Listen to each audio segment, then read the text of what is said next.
क्या आप forex trading करते हैं लेकिन टेंशन में रहते हैं कि इनकम टैक्स का नोटिस नहीं आ जाए, या फिर फॉरेक्स ट्रेडिंग से जो प्रॉफिट कमा रहे हैं या फॉरेक्स ट्रेडिंग के ट्रांजेक्शन्स पे आईटीआर किस तरह से फाइल करें?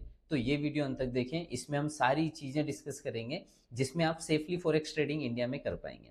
तो सबसे पहले हम बात करते हैं ब्रोकर्स को लेके कि कौन कौन से ब्रोकर्स है जो ट्रेडिंग प्रोवाइड कर रहे हैं इंडिया में। क्या एफआईयू रजिस्टर्ड ब्रोकर की हम बात करें तो बिनांस है।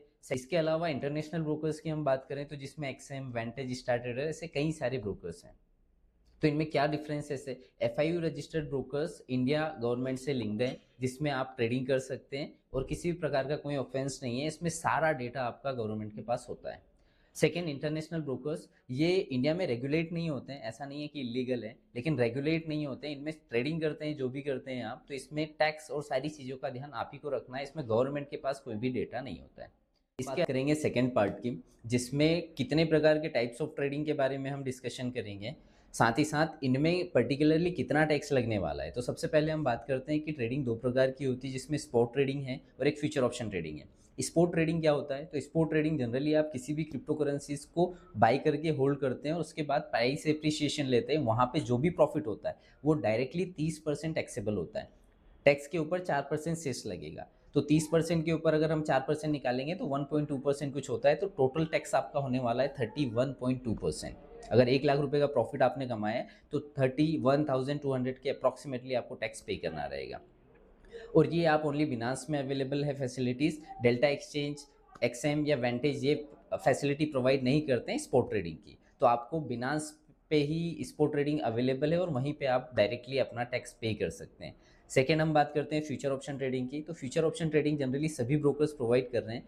इसमें आप डायरेक्टली किसी प्रकार का कोई क्रिप्टो या कोई भी एसेट होल्ड नहीं करते हैं, बजाय उसमें फ्यूचर या ऑप्शन में ट्रेडिंग करते हैं, जैसे कि इंडियन मार्केट में आपने किया होगा। अभी इसमें क्या टैक्स लगने वाला है? तो ये अलग अलग स्लैब्स हैं, इसको आप डायरेक्टली अपनी बिजनेस इनकम में शो कर सकते हैं और उस स्लैब के हिसाब से आपकी जो इनकम टैक्स का स्लैब है उसके हिसाब से आपको टैक्स लगने वाला है। लेकिन फिर भी हम जनरली 3 कैटेगरीज की बात कर लेते हैं। सबसे पहला बिजनेस क्लास।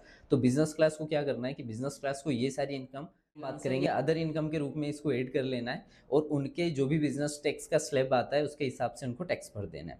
सेकेंड बात हम करते हैं जॉब क्लास की, जिसमें गवर्नमेंट और प्राइवेट है। तो गवर्नमेंट जॉब वालों को कोई दूसरी एक्टिविटीज़ करना अलाउड नहीं होता है apart from there government job. तो आप लोगों को किसी थर्ड अकाउंट में ट्रेडिंग करना चाहिए, ना कि आपके अकाउंट में करना चाहिए।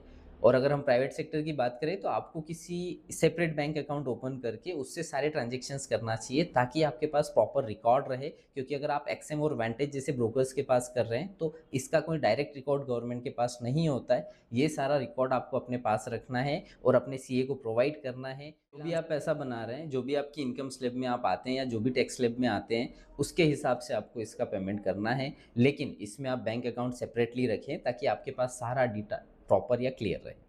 बात करते हैं ऐसे लोग जिनके पास कोई जॉब इनकम नहीं है या किसी भी सोर्स ऑफ इनकम से नहीं करते हैं, वो कहीं से पैसा लेके ट्रेडिंग कर रहे हैं, तो उन लोगों के लिए सिस्टम फ्री है कि आप अगर इतना पैसा बना रहे हैं जो कि टैक्स स्लैब में आ रहा है तो आपको टैक्स भरना है। बाकी आपको आईटीआर फाइलिंग करके वो सारे डेटास की एंट्री रखनी है, ताकि फ्यूचर में आपको कभी भी किसी प्रकार का इशू ना हो। क्योंकि इनकम टैक्स के पास ये अथॉरिटी होती है कि वो 7 से 8 साल पुराना डेटा भी आपसे मांग सकता है। और अगर आप फॉरेक्स ट्रेडिंग करते हैं तो सारे डॉक्यूमेंटेशन प्रॉपर रखें, ताकि आपको किसी प्रकार का लीगल नोटिस या टैक्स से रिलेटेड कोई भी इश्यूज नहीं हो।